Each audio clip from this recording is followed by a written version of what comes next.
EA Sports. It's in the game. All right, let's introduce ourselves. I'm Phil Frazier, Senior Producer for Madden NFL 11. I'm Mike Young, Art Director for Madden NFL 11. Ian Cummings, Creative Director, Madden NFL 11. I'm Anthony Stevenson, Senior Product Manager for the Madden NFL franchise. I love telling the story about when we finished 10 last year, right? We're watching all the games with John, and we're all excited that we just got the game wrapped up, and we think it's one of the best ones we've ever done. And then I don't know who, I think it was you. You asked John, you're like, how can we're about to go back and start planning for 11. How can we make the game more authentic? And we've got, he's got his 8 DirecTV screens, and I mean, you tell it better than I do. Well, the experience in itself was incredibly surreal. I mean, first of all, you're in this incredible setup, back at his production facility where he's got, huge TVs, and one big one where you're watching kind of the game of the moment. You got John Madden, of course, talking about football and everything that he wants to see, from more shotgun to more screens. And then we asked that question. It's like, hey, we're in design mode for Madden 11. Where do we go? What's key to authenticity? And immediately he pointed out something that I think caught us all by surprise. Something that's really been consistent in Madden for the last 20 plus years, and that's our play call system. It's been there from the beginning. And he called out the fact that it wasn't truly authentic. And when we took a step back, we were like, wow, he's actually right.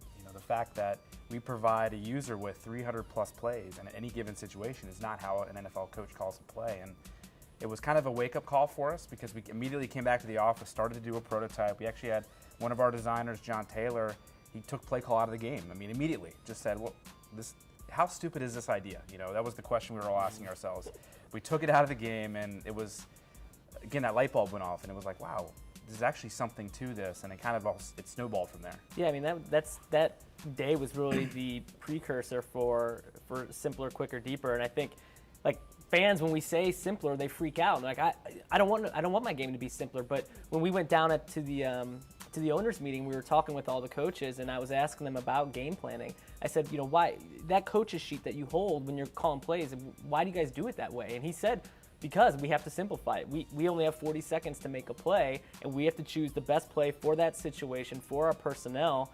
And so that's ultimately what we ended up doing. And I think fans are definitely going to appreciate that. I think from a game player perspective, that day was amazing in that a buzz went through the entire building.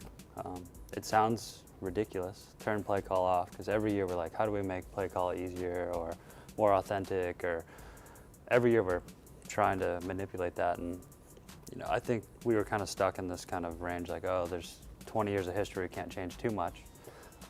So that day, it's like you had people that are like, oh, I haven't played Madden for 2 years, I want to play it, and coming up trying to find builds, and it's really exciting. And I think what the people who at first were like, I'm one of the best Madden players in the entire world, why would I want the game to change, started to warm up to it when they felt, like you said, it is more like authentic. It's the most authentic way to do it. Yeah, I mean, let's be honest, right? I mean, we've talked about accessibility, and it's tough for us, right? Because we do have an audience that is a little bit less experienced, but we have this audience that's so passionate about the game. This is the audience that made us who we are. We always have to make sure that they're first and foremost. But in the past, when we've thought about it, we've created these kind of like siloed environments, like virtual trainer, things like that. But that's not what really people want, right? They don't want to feel like they have to go to this different experience because they're not educated enough in the game. And with GameFlow, the fact that these plays that are being called off of authentic NFL game plans, I think is what's huge. I mean, I was playing yesterday with the Saints, and I swear they called 9 straight passing plays. But that's what the Saints do.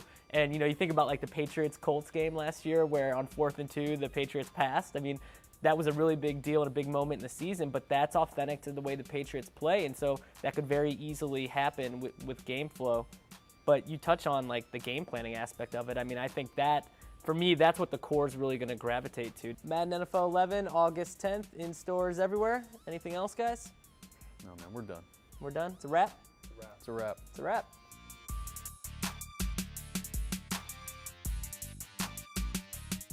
EA Sports. It's in the game. Favorite feature that you're most excited about fans getting their hands on it August 10th? GameFlow. For me, single-handedly changes the way I experience Madden. I can play more games of Madden, so there's a lot of new great stuff, but it's hard for me to enjoy it if I have to commit an hour. But maybe I can play 2 games in 30 minutes. We talked about 63 minutes That's how long the average game was. And if you're only spending 17 minutes actually on the field where play-by-play and color commentary makes sense, well, how do you fill the rest of that time? The guys flow better together, the visuals flow better together because you're not filling dead time. A lot of the benefits you see offline translate directly to online. I think the first thing is just game time. You know, I think just like offline, not everybody has an hour to dedicate to an online experience, and add to that the fact that now you need to also be online at the same time your friend's online in order to play an online game.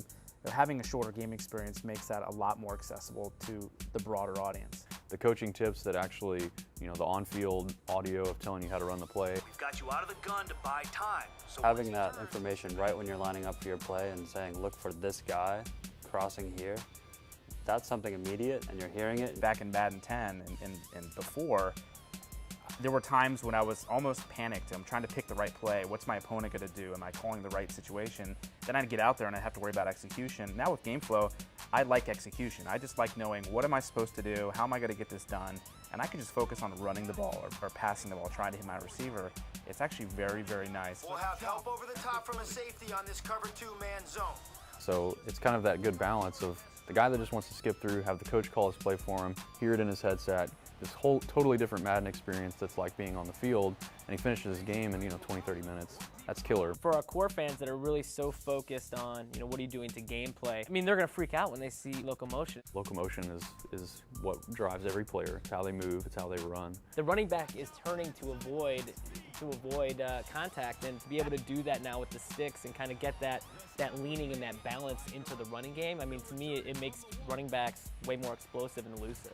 Taking technology from within the EA sport and expanding on it, and so that we have a really visually stunning, running system, locomotion, as well as super authentic. You touch on like the game planning aspect of it. I mean, I think that, for me, that's what the core is really going to gravitate to, don't you think? Yeah, I mean, I think you look at kind of our push for authenticity in playbooks since Madden 04, when I started on the team in design. And it was really all about watching game tape. We got access to every game, every play of every game, and we kept pushing on more and more plays, more and more plays. We got to get every play that every team runs in there every week. And so you've seen our playbooks balloon in size from 100 to 300 plus, 350. And again, stepping back, it's like that's not what they do. A coach doesn't go and say, I've got 350 plays, it's first and 10. Which one do I look for? Yeah. He plans ahead of time. And so when you talk about game planning, that's where we're going. I mean, it's tough to balance this message of, it's simpler, the guy that's never played Madden is going to have a great time versus, I've been playing for 20 years and I don't want to have that message on me. I want to play and be authentic to real football, and so game plan is really where it's at for me. To know that, all right, I'm going to stick with the Colts game plan, but I really don't like the way they run stretches all the time. I'm going to start running a lot more play action, and I can just change that up a little bit to my liking. Or if I'm with the Titans, I'm going to use Chris Johnson a lot more. I'm going to move him out at receiver, and I'm going to start passing to him if I want to.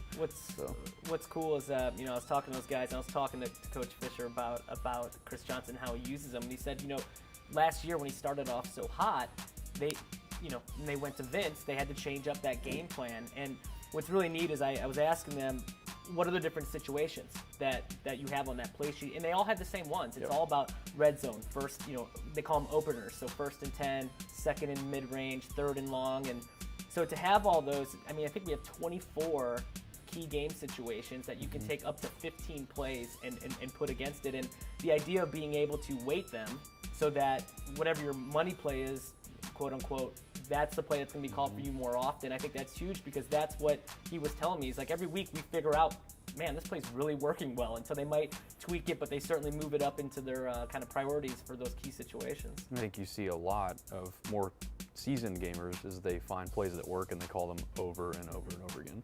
And so that was another thing that, like, why are we doing all this? Why are we creating 300 plays if there's just one play that works for someone every time? Well, now they can put that in their game plan and just Exactly. weight it, Oh, yeah. weight it super Exactly. heavy So then now they can finish their game in half the time if that's what the way they want to play. I mean, we've got guys on the team that just love running the Wildcat, so they'll just fill their whole game plan with Wildcat plays, and they can now get through a game in half the time. Still have all that strategy. They can jump out and change it up if they want. To go from 63 minutes down to finishing games in less than 30, same amount of plays. I mean, you've gone from 350 plays down to 1, and you've gone from 63 minutes to less than 30. I mean, that's probably the biggest wholesale change that we've had in 5-10 years. Madden NFL 11, August 10th, in stores everywhere. It's a wrap. EA Sports. It's in the game.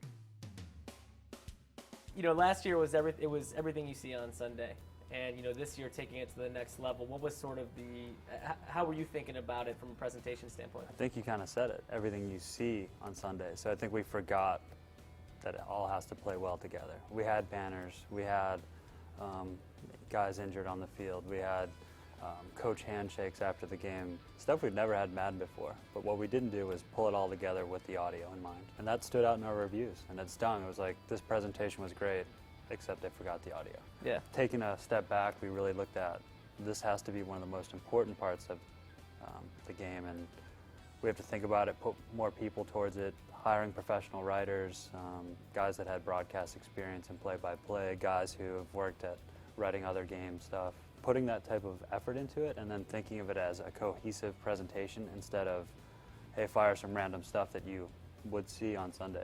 Yeah, when we were, we talked about when we were with John week 1 last year and how, that's sort of where GameFlow was born, right? But it was more than that. At that time, we didn't know what we were going to do in terms of our play-by-play commentary, whether or not it was, we thought maybe we wanted to go a new direction. Hammond was great, but did we want to try something different to breathe some new life into it? And that Bengals-Broncos game, I think, sealed it for you, didn't it? That game, the Bengals-Broncos, that actually was one of the only ones that was down to like a final play, final drive. So John switched it over to the big screen. So we all got to watch it, and I'm elbowing everyone like, hey, this is the Gus game. Just make sure you give it a listen. And sure enough, that play happens. Gus totally freaks out. Call of the year. It's like, that's it. We definitely have him booked now. And so sure enough, we get back to the office the next week, and everyone's like, "You're Gus Johnson. We got to get him. We got to get him." So. Well, and the great thing about Gus too is, as excited as we are about having him in the game this year because of his level of excitement, he's just as excited about being in Madden. I mean, he's looking at this as an opportunity to really showcase his talent, and it's a big deal. Collinsworth, of course, is going to be back for his 3rd season with us. The two of them have never worked together, so having them in the booth at the same time was really cool. For Gus, it was neat getting to meet Chris, the now famous Chris Collinsworth, who's the John Madden replacement this year. So it's a big deal. We've got a great booth this year. We're really excited. So having that and in the story engine, how that evolved, I think last year we took a pretty big leap forward in terms of the scenes and all the stuff that we had. But your point of just, we were firing stuff off almost for the sake of firing it, whereas now you've got this sort of dynamic story engine that you can build a plot line throughout a game, right? Yeah, and like a good example is our pregame with, we looked at it, and Ian and I make fun of it actually every day. It's like kind of a running office joke where, we talk about how everything we talked about in pregame could have been taken off Wikipedia. Just kind of banal facts about stadiums or city locations. Right. And there's not that emotional attachment. So this year with story, we wanted to set up that game. Is it important? Is it a playoff game? Is weather really a factor? Let's not talk about it's perfectly mild out, because it doesn't have any kind of... The plays have been pretty consistent. What's the line? Yeah, that's the halftime. The Yeah. number of plays were pretty similar. It's just stuff is maddening. Pointless facts that really don't create any kind of emotional connection with the game. So first we want to set up that, and Gus does an amazing job of getting you like, I'm really here in a playoff game, or this is Thursday night football, or it's a holiday game. And then you move on to the stories, and we have, I think it's over 900 different like QB versus QB combinations. So if you hear Roethlisberger versus Eli Manning, it's going to talk about how they were drafted in the same class, or Breeze versus Manning. They're going to talk about last year's Super Bowl. So there's all this stuff that it's not generic. Peyton Manning's such a great quarterback. Eli Manning's such a great quarterback. It knows they're brothers, and they're going to talk about it. You talk about making it more immersive, kind of like you're in that stadium feel. I think what we did with the stadium chants this year was a totally different way of thinking about it. I think it paid off. It was really a major focus of mine personally to make sure that we blew that out and got it right this year. And the chance of getting every stadium correct, totally accurate, and not just chants but music. We've never had any music in the stadium that's accurate. We've always just gotten our menu music and played it in little clips. Mm-hmm. But as you know, there's Crazy Train is played in every single stadium.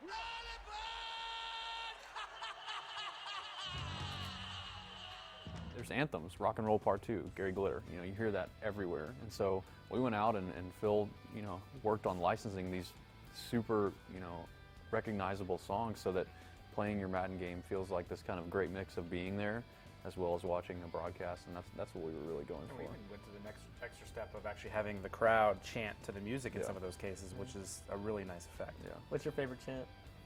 I like Zombie Nation. That's one of my favorites. Song. I mean, that's stuff we did a lot of research on.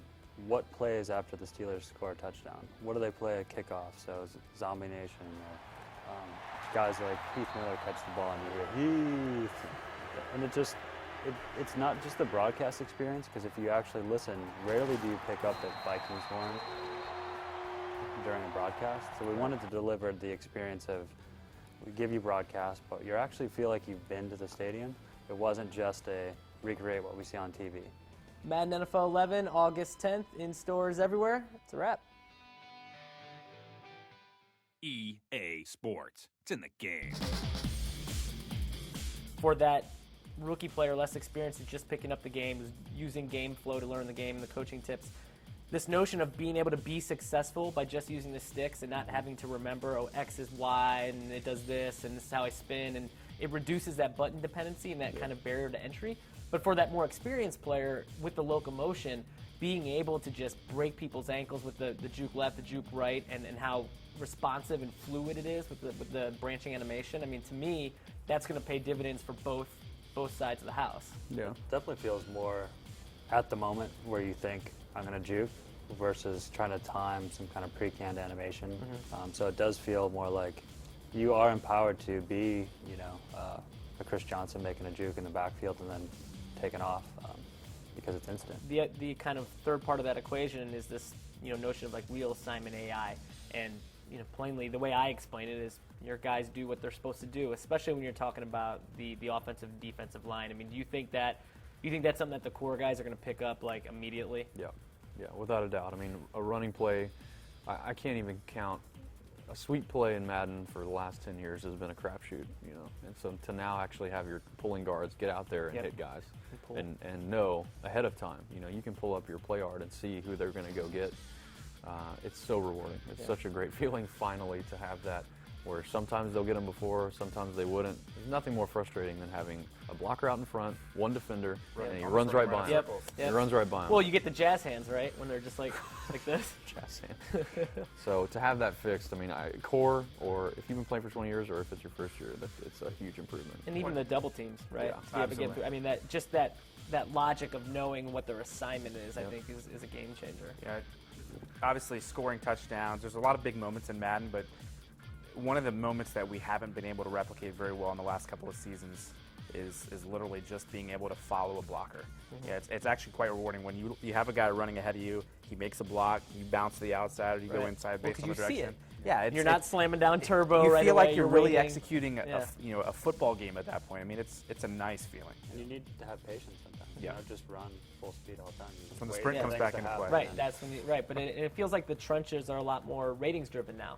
When you've got a defensive end that's much more skilled, chances are he can get through that block, but at least your offensive lineman is attempting to keep him. At least he can get himself in the position to make the play. Before, our guys they change their minds too frequently. Like, I'm going to block you. No, now I'm going to block you. No, now I'm going to block you. And in that whole process, they just get slowed down. And now they know they have their assignment. That's what they stick with. That's what they do, and it makes everything work. Yeah, I mean, it's another core fundamental change. I mean, our focus is really fundamental gameplay all the time. Yeah. So, you know, we've made a lot of changes with GameFlow to make the game easier to pick up and play, also more authentic for, you know, a hardcore fan. But gameplay is all it's all about. I mean, if gameplay's not there, then it doesn't matter what else you do. It doesn't matter what your presentation is. It doesn't matter what your franchise mode is if your gameplay's not there. And so having core blocking and locomotion, like major rewrites in those areas, like I can't think of any better way to spend our resources and time. Madden NFL 11, August 10th, in stores everywhere. It's a wrap.